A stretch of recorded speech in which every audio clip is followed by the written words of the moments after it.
ಕುಂಭಮೇಳದಿಂದ ತಂದಿದ್ದ ಪವಿತ್ರ ಗಂಗಾಜಲ ಪ್ರೋಕ್ಷಣೆ. ತ್ರಿವೇಣಿ ಸಂಗಮದಲ್ಲಿ ಮಿಂದೆದ್ದರೆ ಪಾಪಕರ್ಮ ಕಳೆಯುತ್ತದೆ ಎನ್ನುವುದು ನಂಬಿಕೆ. ಬಾಲನಾಗಸ್ವಾಮಿ ಶಿವರಾಜ್. ತ್ರಿವೇಣಿ ಸಂಗಮದಲ್ಲಿ ಸ್ನಾನ ಮಾಡಿ ಸಂಗಮದ ಪವಿತ್ರ ಗಂಗಾಜಲವನ್ನು ಸೇವಿಸಿದರೆ ಗೊತ್ತೋ ಗೊತ್ತಿಲ್ಲದೆಯೋ ಮಾಡಿದ ಪಾಪಕರ್ಮ ಕಳೆಯುತ್ತದೆ ಎಂಬ ಭಾವನೆ ನಮ್ಮ ಧರ್ಮದಲ್ಲಿದೆ ಎಂದು ಶಿಡ್ಲಘಟ್ಟ ತಾಲೂಕಿನ ನಾರಾಯಣದಾಸರಹಳ್ಳಿಯ ಬಾಲನಾಗಸ್ವಾಮಿ ಶಿವರಾಜ್ ತಿಳಿಸಿದರು. ಪ್ರಯಾಗ್ರಾಜ್ನಲ್ಲಿ ನಡೆದ ಕುಂಭಮೇಳಕ್ಕೆ ತೆರಳಿ ಅಲ್ಲಿಂದ ತೆಗೆದುಕೊಂಡು ಬಂದ ತ್ರಿವೇಣಿ ಸಂಗಮದ ಪವಿತ್ರ ಗಂಗಾಜಲಕ್ಕೆ ಪೂಜೆ ಸಲ್ಲಿಸಿ ನಂತರ ನಾರಾಯಣದಾಸರಹಳ್ಳಿ ಹಾಗೂ ಸುತ್ತಮುತ್ತಲಿನ ಗ್ರಾಮಸ್ಥರಿಗೆ ವಿತರಿಸಿ ಮಾತನಾಡಿದರು.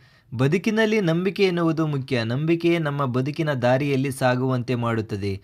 ಧರ್ಮ, ಭಗವಂತನ ಪೂಜೆ ಪುನಸ್ಕಾರಗಳಲ್ಲಿ ಇಟ್ಟ ನಂಬಿಕೆ, ಭೌತಿಕ ಸಾಕ್ಷಿಗಳು ಇರುವುದಿಲ್ಲವಾದರೂ ಮನಸ್ಸಿನ ಸಾಕ್ಷಿಯೇ ನಂಬಿಕೆಗೆ ಅರ್ಹವಾಗುತ್ತದೆ ಎಂದು ಅಭಿಪ್ರಾಯಪಟ್ಟರು. ಇನ್ನು ಕುಂಭಮೇಳದಿಂದ ತಂದಿದ್ದ ಪವಿತ್ರ ಗಂಗಾಜಲಕ್ಕೆ ಪೂಜೆ ಸಲ್ಲಿಸಿ ಮಹಾಮಂಗಳಾರತಿ ಮಾಡಿ ತೀರ್ಥ ಪ್ರಸಾದವನ್ನು ವಿನಿಯೋಗಿಸಲಾಯಿತು. ನಂತರ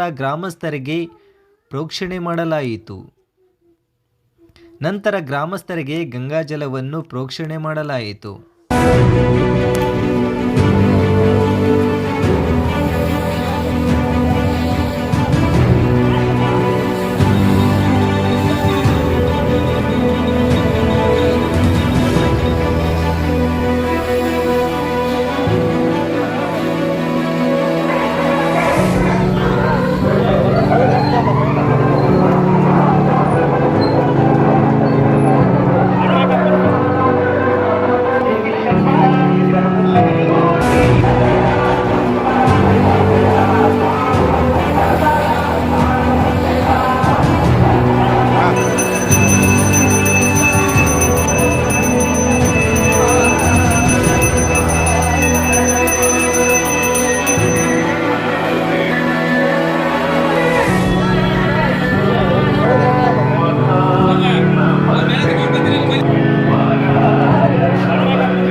ಶ್ರೀ ಗಣೇಶ ಶ್ರೀ ಗಣೇಶ ಶ್ರೀ ಗಣೇಶ ಓಂ ಗಣೇಶ